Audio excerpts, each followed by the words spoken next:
I used to say with pride that my husband was a hard-working man. I said that to my friends, to my mother, to myself.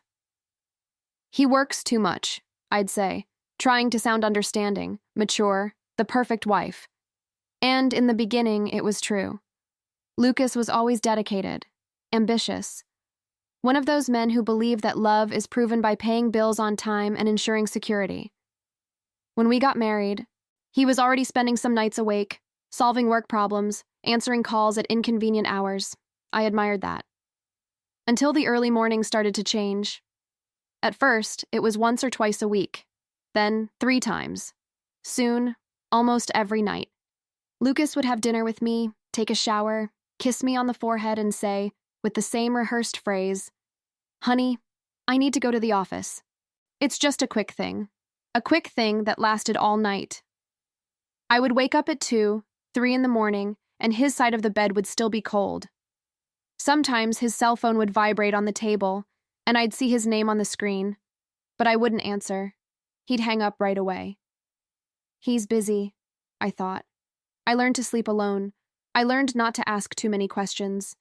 I learned to accept things, or at least pretend to. But there were details that started to bother me. The smell.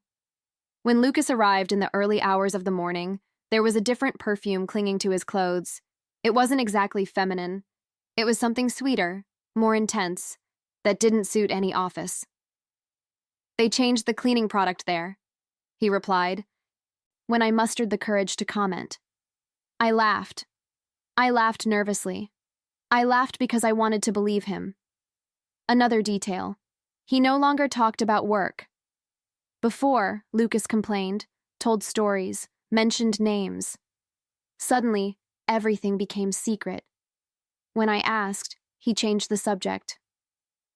"I don't want to bring stress home." That phrase became the perfect shield, and I let it. Because loving, sometimes, is also about deceiving yourself. The weeks passed, and with them came a weariness that wasn't just physical. I felt alone within my own marriage. I ate dinner staring at the empty chair. I slept hugging the pillow. I woke up to the sound of the door opening, always at the same time, a little after 4 in the morning. Lucas would come in silently, shower in the dark, lie down beside me, and pretend to fall asleep too quickly. But I was awake. I always was. There were nights when I would stare at the ceiling, trying to understand when we started living like this, when his presence turned into absence.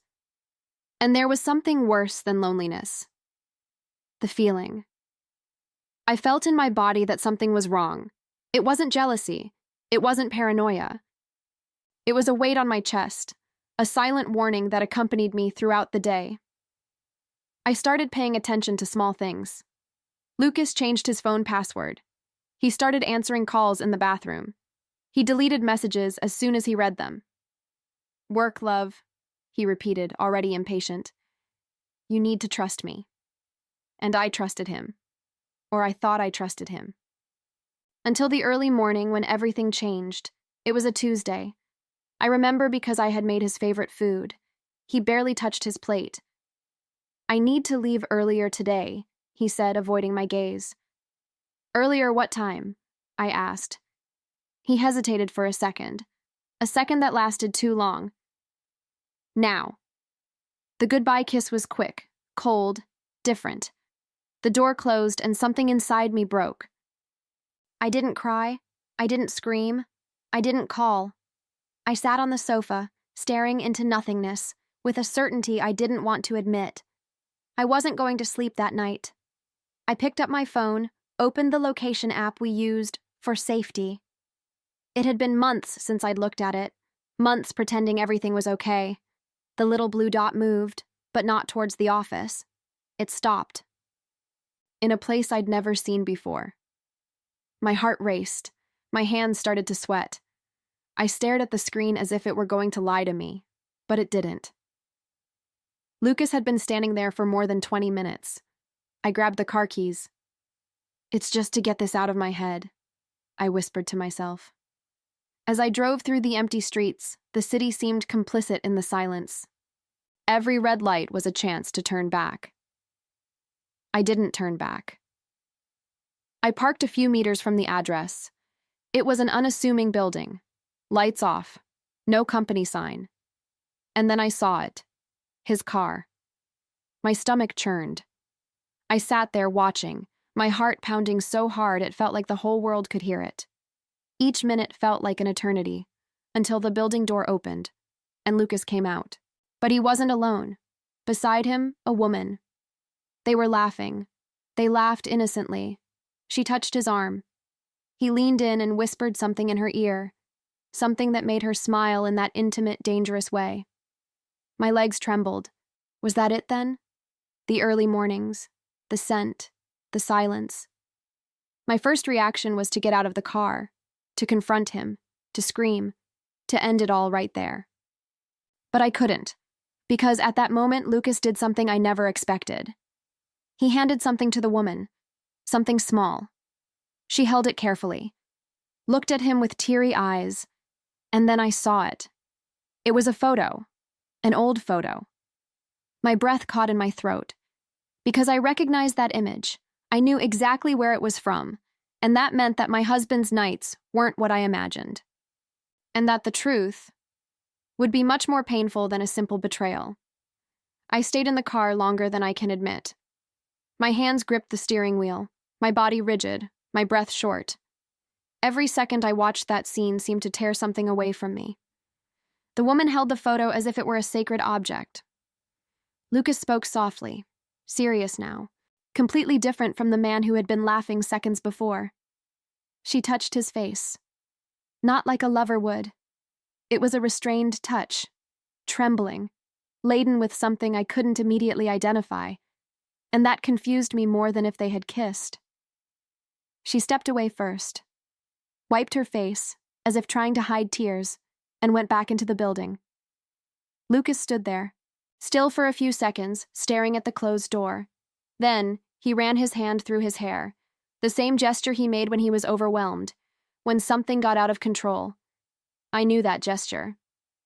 Lucas got into the car and drove off without realizing I was there a few meters away, watching the man I thought I knew walk home with an invisible weight on his shoulders. I waited. I waited until I was sure he was far away. Only then did I start the car and drive aimlessly for a few minutes. I needed to breathe. I needed to think. I needed to stop my heart from leaping out of my chest. I knew how to deal with betrayal. Lies, too. But that was something else. The photo. It wouldn't leave my head. It was an old image. Faded. Too small to be seen from afar. But I knew exactly what it was because that photo had been a part of my life for years. It was a childhood photo. Mine. I was sure of it. That image could only have come from one place, from a box kept at the back of our wardrobe, a box Lucas never touched, a box I believed was only mine. When I got home, Lucas was already there, sitting on the sofa in the dark, his face resting in his hands. He looked up as soon as he heard the door.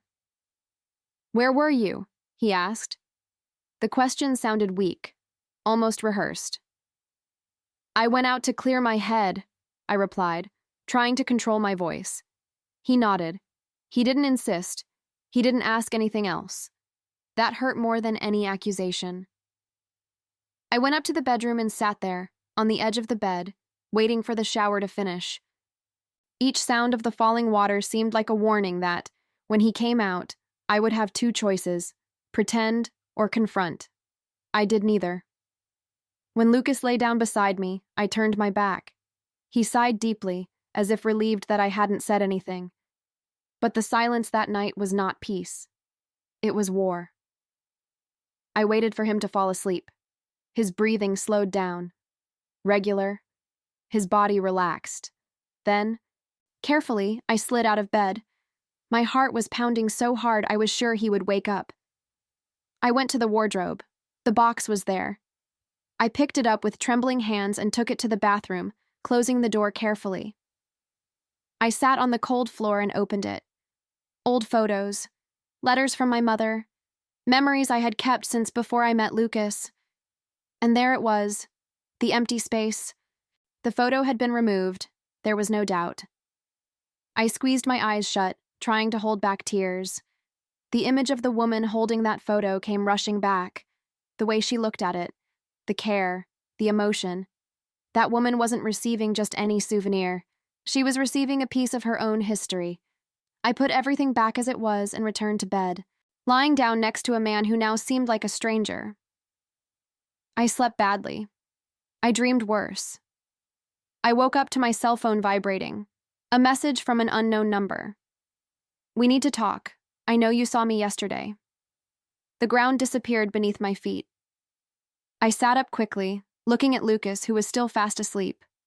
My heart raced, and I reread the message several times, hoping it would change. It didn't. The woman knew.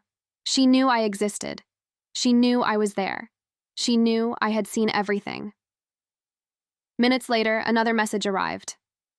"It's not what you're thinking, but it's something you deserve to know." I closed my eyes. It was always like this, wasn't it? It's not what you're thinking. Those words never bring relief. They only prepare the ground for something worse. I got out of bed, went to the kitchen, and stared at my reflection in the window pane. I looked tired, older, as if I had aged years in a single night. I typed the answer with difficulty. "Who are you?" The answer came almost instantly. "My name is Helena, and I've been a part of your husband's life long before you existed." My legs went weak before me. What could someone mean before me and still exist now, in secret? "You're not his mistress," I wrote, more as a statement than a question. There was a pause that was too long. Then, "No. And if that were all, I would never have sought you out." I felt a shiver run down my spine. "So what are you?" I asked. The answer took a while. I almost wished it wouldn't come. But it did. "I am the reason your husband can never sleep at night." I closed my eyes, because in that instant I understood. The early mornings, the exhaustion, the silence. Lucas wasn't running away from me. He was running from something much bigger. And I was about to discover a truth that would change not only my marriage, but everything I believed about my own life. I spent the whole day on high alert. Lucas left early for work, as if nothing had happened. He kissed my cheek, wished me a good day, asked if I needed anything from the market. His nonchalance made me want to scream, but I didn't scream. I smiled. And that perhaps was the hardest thing I've ever done. As soon as the door closed, I looked back at my phone. The conversation with Helena was still there, like an open wound. Each of her words seemed heavy with a weight I didn't yet understand. "When can we talk?" I wrote. The reply took almost an hour. "Tonight. At the same place as yesterday. You need to go alone." My stomach churned. Alone. I didn't tell Lucas anything. I prepared dinner, asked banal questions, and heard automatic answers. It was like acting in a theater where only I knew the real script. When he announced he was going out again that night, the phrase came differently. "I need to settle something old." Old. The word echoed in my head. "Okay," I replied, in a whisper. I waited for him to leave. I counted 15 minutes. I got in the car. The building seemed even darker at night. Dim lights, little movement, a place that didn't attract attention, exactly like secrets that hide best when no one is looking. Helena was waiting for me on the sidewalk. She was older than I imagined. She was somewhere around 40-something. Her face was marked not by neglect, but by time and suffering. Her eyes carried too many stories. "You came," she said. "I need to understand," I replied. She nodded as if she had already expected it. We entered the building. We rode the elevator in silence. Each floor seemed to take me further away from the life I knew. The apartment was simple, too organized, as if everything there was under control, except what really mattered. Helena placed 2 cups of coffee on the table. I didn't touch them. "Your husband isn't the man you think he is," she began. "That's usually how stories of infidelity begin," I replied. She took a deep breath. If that were the case, I wouldn't be here. She stood up and went to a shelf. She picked up an old yellowed folder and placed it in front of me. Open it. My hands trembled. Inside were old documents, certificates, medical records, photographs. One of them took my breath away. It was me, younger, maybe 6 or 7 years old. I was sitting on a man's lap. It wasn't Lucas, but it was someone I recognized. My father. Where did you get this from? My voice came out weak. Helena watched me carefully. I was there. Where? Back then. My heart began to beat erratically. You knew my family? She closed her eyes for a moment. I knew your father better than you imagine. My head spun. What does this have to do with Lucas? I asked. Helena sat down in front of me. Everything. She spoke slowly, like someone who knows that every word will hurt. My father had a life I never knew. Before he got sick, before he died so young, he frequented a community center. He helped people at risk. And it was there that he met Lucas. Lucas was 17 years old, Helena said, and he was completely lost. She explained that Lucas came from a dysfunctional family. Violence, abandonment, problems with the law. My father helped him. He welcomed him. He guided him. He became a father figure. His father saved his life, Helena stated. More than once. My chest tightened. I never knew that. And me? I asked. Where do I fit into this? Helena looked at me with teary eyes. You were always there, running through the hallways, drawing, laughing. Your father spoke of you as if you were the most precious thing in the world. I swallowed hard. Lucas met you when you were just a child. I felt the ground open up beneath me. No, I whispered. That's impossible. He distanced himself when your father died. She continued. He disappeared from your life completely. My mind was racing. Then why did he come back? I asked. Helena took a deep breath before answering. Because you came back into his life without knowing it. I stood up, stunned. When I met Lucas, it was in college, I said, trying to cling to some logic. We didn't know who we were. He knew, she corrected. My legs gave way. He recognized you the instant he saw you, Helena said, by your smile, by your eyes, by your father's name. The silence that followed was deafening. And he chose to stay, I murmured. Helena nodded. He fought against it for years. He tried to keep his distance, but, she made a vague gesture, you became an adult, and he fell in love. My stomach churned. That's sick, I said, feeling the anger rising. Not in the way you're thinking, Helena replied quickly. He never saw you as that child, but the guilt never went away. And you? I asked. Who are you in this story? She hesitated. I was married to your father. The air left my lungs. Not officially, she finished. But I was his companion for years. You are... My voice faltered. You are my stepmother? Something like that, she replied. Everything made sense. The photo, the care, the pain. Lucas contacted me when he started having bouts of insomnia, Helena continued. He needed to talk to someone who knew the past, someone who knew who you were before. So, those early mornings? They were confessions, she said. Guilt, fear, love mixed with something he couldn't name. I sat down again, feeling the world spin. He was trying to decide whether he should tell you everything, Helena finished, or disappear from your life. My heart broke. And the photo? I asked. Helena smiled sadly. He asked for it. He said he needed to remember who you were, so you wouldn't lose sight of who you are now. Tears finally fell. Do you think I should know? I asked. She looked at me firmly. The truth always exacts its price, but living a lie exacts more. When I got home, Lucas still hadn't arrived. I sat in the living room, waiting for the man I loved, waiting for the man who deceived me, waiting for the man who carried a past that was now also mine. The door opened near midnight. Lucas entered slowly. Our eyes met, and, in that instant, I knew. He knew I had already found out everything. Lucas stood in the doorway for a few seconds. The silence between us was heavy, almost physical. I was sitting on the sofa, my hands clasped in my lap, trying to stop them from trembling. The television, turned off, reflected our faces like a distorted mirror. "You came after me," he finally said. It wasn't a question.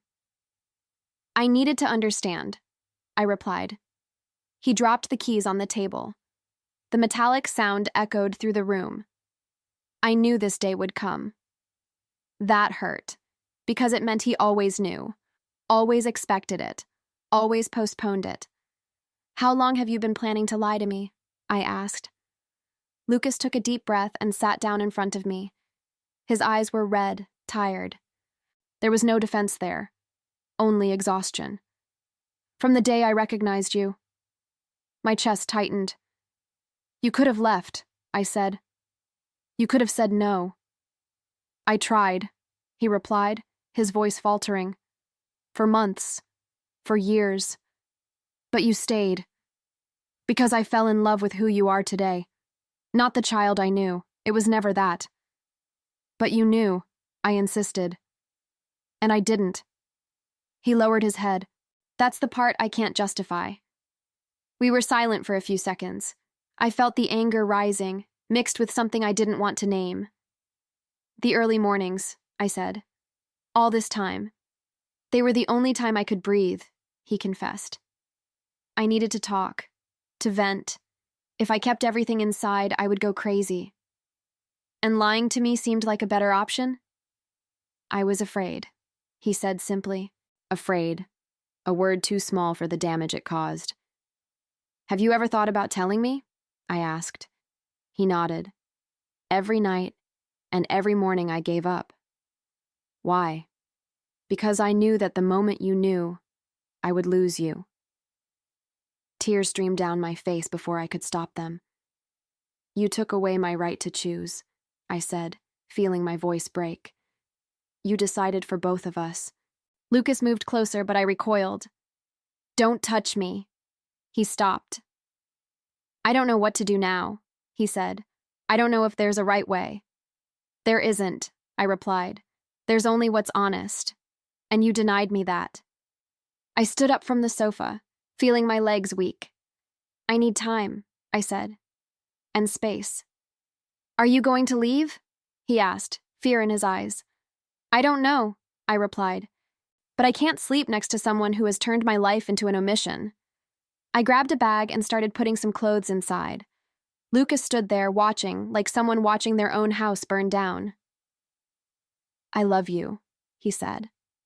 I closed my eyes for a moment. "Me too," I replied. "And that's what makes it all worse." I left home that night without knowing where I was going. I drove through the empty streets, feeling an emptiness unlike any loneliness I had ever felt before.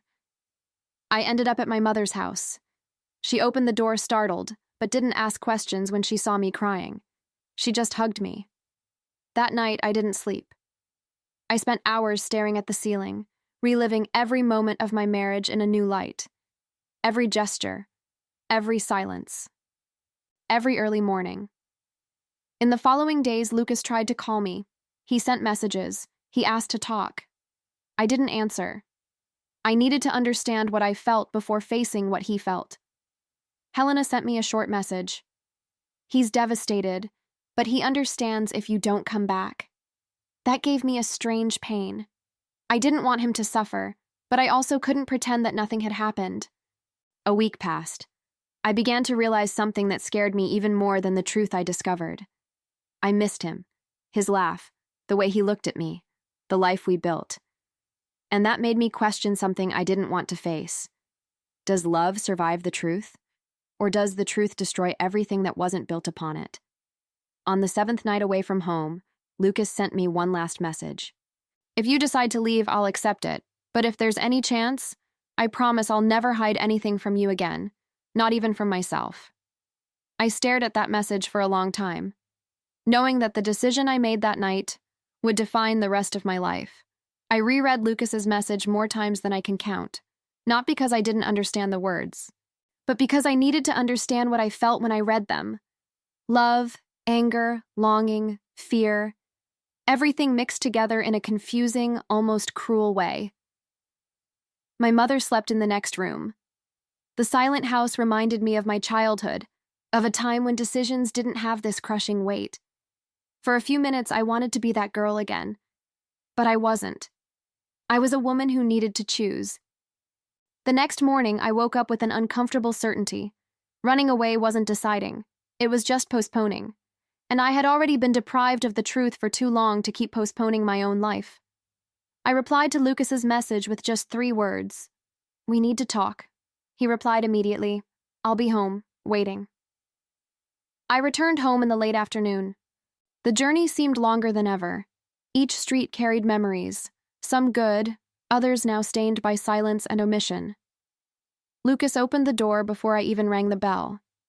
He looked different, thinner, his eyes sunken, like someone who hadn't slept in days. "Thank you for coming back," he said. "I didn't come back," I replied. "I came to understand if there's something to come back to." We went inside. The house seemed the same, but it wasn't. Nothing was. We sat at the kitchen table. The place where so many banal conversations had taken place now seemed like a silent court. "I want to hear everything," I said.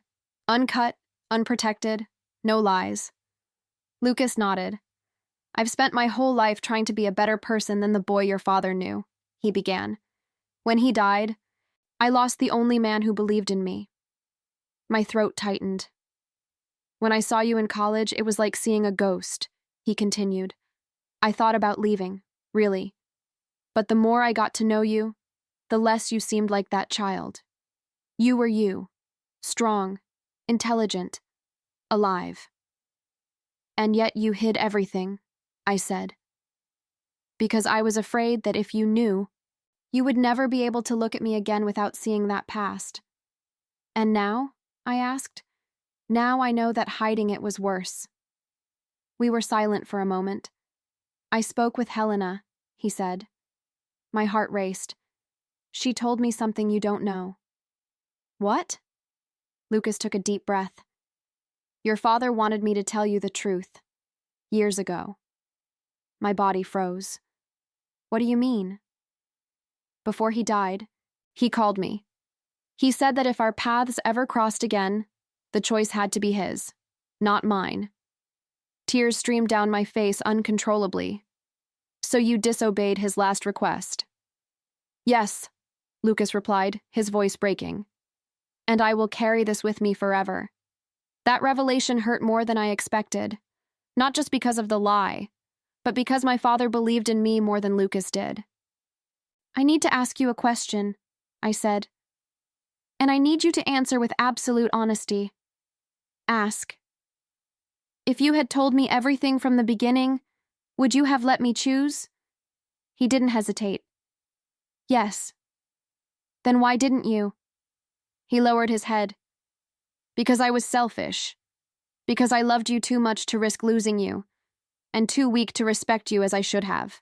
That was the first time I felt something other than pain. Clarity. "Love isn't protection," I said. "Love is truth, even when it hurts." Lucas nodded. "I know." We stayed there for hours. We talked about the past, the present, the fear, from guilt, from the love that still existed despite everything. At the end of the conversation, I did something that surprised even myself. "I'm not leaving today," I said, his eyes filled with hope. "But I'm not going to act like nothing happened either." His hope wavered. "If we're going to continue," I continued, "it's going to be from scratch. Therapy, absolute transparency, and the awareness that maybe it won't work." "I accept," he said without hesitation. "Everything." That night, we slept in the same house, but not in the same bed. And for the first time in a long time, that distance wasn't a lie. It was an honest beginning. Months passed. It wasn't easy. There were days of anger, days of silence, days when I almost gave up. But there were also days of truth, difficult conversations, slow reconstructions. Helena distanced herself as she promised, not out of rejection, but out of respect. And I learned something no one ever taught me. Some truths don't come to destroy. They come to reveal what is strong enough to remain. Today, when someone asks me about my husband's late-night work shifts, I answer differently. Not with pride, nor with naivete, but with awareness. Because now I know. The truth hurts. But living without it hurts much more.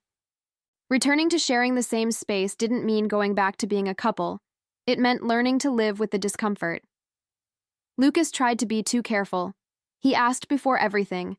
He measured his words. He observed my silences as if they were mines about to explode. And I felt guilty for still loving someone who hurt me. People think the pain ends when the truth comes out.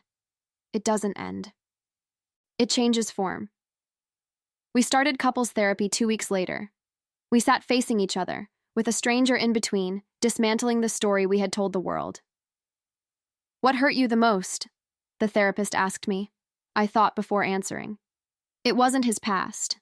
It was the fact that he decided who I would be without consulting me. Lucas cried that day.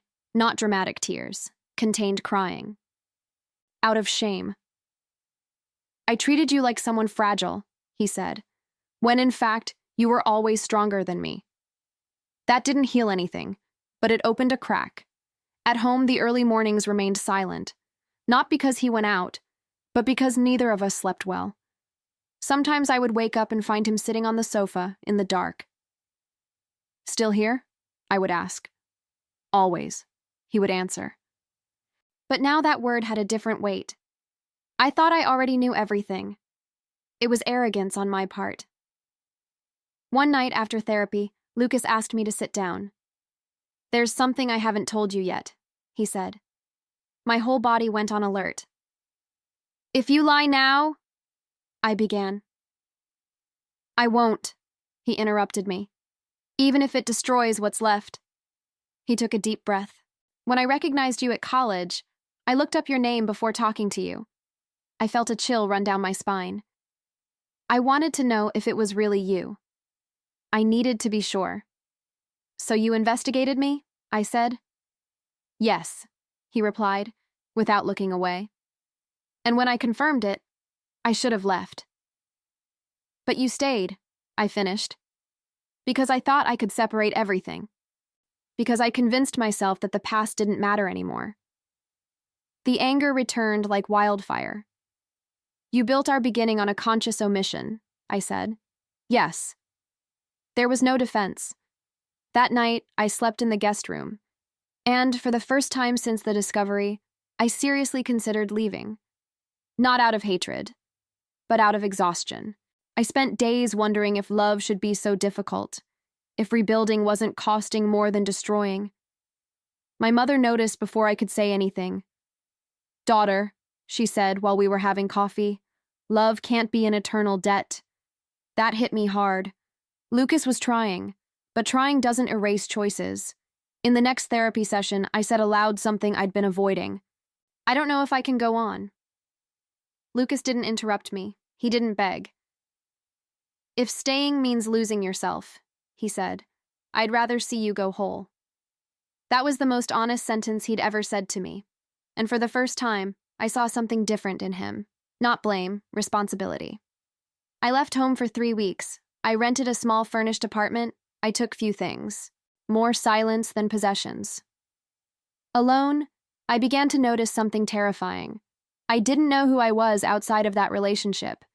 My choices had been shared for so long that the we swallowed the I. Lucas respected my space. He sent short messages. He never pressured me.